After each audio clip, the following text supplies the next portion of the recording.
অলস সময় ধারাবে মন চলে শূন্য পানে চেয়ে। সেই মহাশূন্যের পথে ছায়া আঁকা ছবি পড়ে চোখে।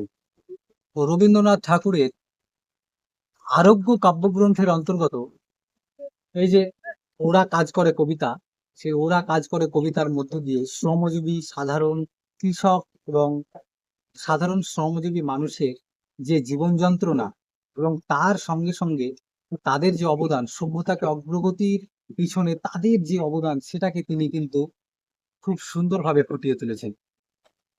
নমস্কার বন্ধুরা, আমরা যখন ধুলোবালি মাখা শহরের রাজপথ দিয়ে যখন যাই, তখন আমাদের চোখে পড়ে উঁচু উঁচু অট্টালিকা। আকাশের বুক চিরে উঠে গেছে কত সব লম্বা লম্বা ইমারত। সেই সমস্ত ইমারতগুলো যখন আমরা দেখি, তখন কিন্তু আমাদের মনে পড়ে না যে এই ইমারতগুলো তৈরি হয়েছে এক একটা ইটের পর ইট সাজিয়ে। আর এই ইটগুলো কিভাবে শ্রমিকরা তৈরি করে ইট ভাটার মধ্যে, তা আমি একটা এমন এক পরিবেশের মধ্যে বসে আছি যেখানে দেখা যাচ্ছে যে আমার পিছনে সবাই তাদের নিজের নিজের কাজে ব্যস্ত, ইট তৈরির কাজে। এবং তারও পিছনে দেখতে পাওয়া যাচ্ছে ইটের ভাটা, যেখানে জ্বলন্ত কয়লার অঙ্গারে কাঁচা ইট পুড়ে লাল রং নিয়ে বেরিয়ে চলে আসছে এক একটা অট্টালিকার সেই আহ, এক একটা অট্টালিকায় সজ্জিত হয়ে তাদেরকে উঁচু ইমারতের রূপ দান করতে।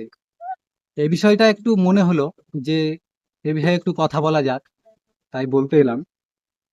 তো এই যে ইমারত, এই যে নিখুঁতভাবে সাজানো ইটের ইমারত, এর প্রতিটি ইটের খাঁজে খাঁজে মিশে আছে শ্রমিকদের অবদান এবং তাদের হাড় ভাঙা খাটুনি, তাদের পরিশ্রম, তাদের সারাদিনের কর্মব্যস্ততা।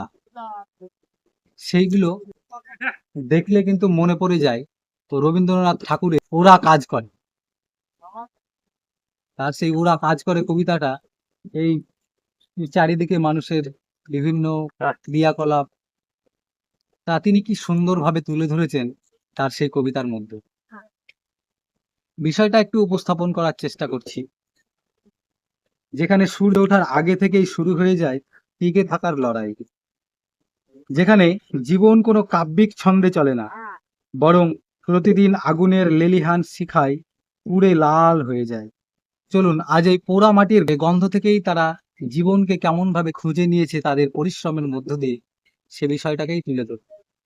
সেই কবিতাটা যতটুকু পারছি উপস্থাপন করার চেষ্টা করছি। হয়তো কিছু অংশ বাদ চলে যেতে পারে, যেটুকু মনে পড়ছে সেটুকু আপনাদের সামনে তুলছি। আর সবশেষে কবিতার বিষয়বস্তুটা একটু তুলে ধরার চেষ্টা করি। তো বন্ধুরা, চলমান জীবন ও সাহিত্য এই চ্যানেলে আপনাদের স্বাগত জানাচ্ছি। আমার ভিডিওগুলো কেমন হচ্ছে অবশ্যই জানাবেন। চলুন কবিতাটা একটু পাঠ করি। অলস সময় ধারাবে মন চলে শূন্য পানে চেয়ে। সেই মহাশূন্যের পথে ছায়া আঁকা ছবি পড়ে চোখে। কতকাল দলে দলে গেছে লোক, সুদীর্ঘ অতীত জয়োদ্ধত প্রবল গতিতে। এসেছে সাম্রাজ্যলোভী পাঠানের দল, এসেছে মোগল বিজয় রথের চাকা, উড়ায়েছে ধূলিজাল, উড়ায়েছে বিজয় পতাকা। শূন্য পথে যায় আজ তার কোনো চিহ্ন নাই। নির্মল সে নীলিমায় প্রভাতে ও সন্ধ্যায় রাঙালো, যুগে যুগে সূর্যোদয়ের সূর্যাস্তের আলো।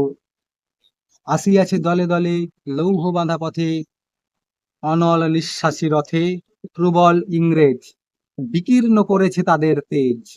জানি তারও পথ দিয়ে বয়ে যাবে কাল, কোথায় ভাসাইয়ে দেবে সাম্রাজ্যের দেশ বেড়া যায়। জানি তার পণ্যবাহী সোনা জ্যোতিষ্ক লোকের পথে রেখা মাত্র চিহ্ন রাখিবে না। মাটি পৃথিবী পানে আখি মেলি যবে, দেখি সেথা কলো কলো রবে। বিপুল জনতা চলে নানা পথে নানা দলে দলে, যুগ যুগান্তর হতে মানুষের নিত্য প্রয়োজনে জীবনে মরণে। ওরা চিরকাল টানে দাঁড় ধরে থাকে হাল, ওরা মাঠে মাঠে বীজ বনে পাকা ধান কাটে। ওরা কাজ করে নগরে প্রান্তরে। রাজছত্র ভেঙে পড়ে, রণডঙ্কা শব্দ নাহি তোলে। জয়স্তম্ভ মূঢ় সম, অর্থ তার ভোলে।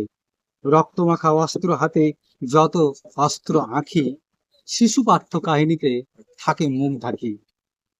ওরা কাজ করে দেশে দেশান্তরে, অঙ্গবঙ্গ কলিঙ্গের সমুদ্রে, নদীর ঘাটে ঘাটে, পাঞ্জাবে, বোম্বাই, গুজরাটে। গুরু গুরু গর্জন, গুনগুন স্বরে, দিবারাত্রে গাঁথা পড়ি দিবাযাত্রা করিছে মুখর।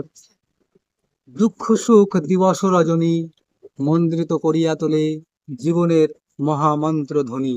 শত শত সাম্রাজ্যের ভগ্ন শেষ পরে ওরা কাজ করে।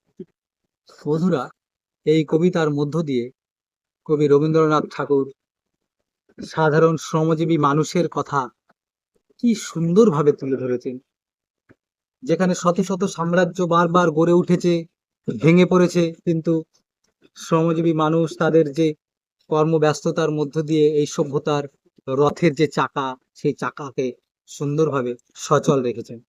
আজ এই ইটের ভাটার পাশে বসে সে বিষয়টাকে উপলব্ধি করা যাচ্ছে এবং যতটুকু সম্ভব তুলে ধরলাম। ভিডিওটি ভালো লাগলে শেয়ার করবেন, আর চ্যানেলে নতুন হলে চলমান জীবন ও সাহিত্য এই ইউটিউব চ্যানেলটিকে সাবস্ক্রাইব করবেন, আর ফেসবুক থেকে ভিডিওটা দেখলে অবশ্যই একটু ফলো করে দেবেন, শেয়ার করে দেবেন। ধন্যবাদ, নমস্কার, আবার দেখা হবে নতুন কোনো ভিডিওতে। ততক্ষণ সবাই খুব ভালো থাকবেন, সুস্থ থাকবেন, নমস্কার।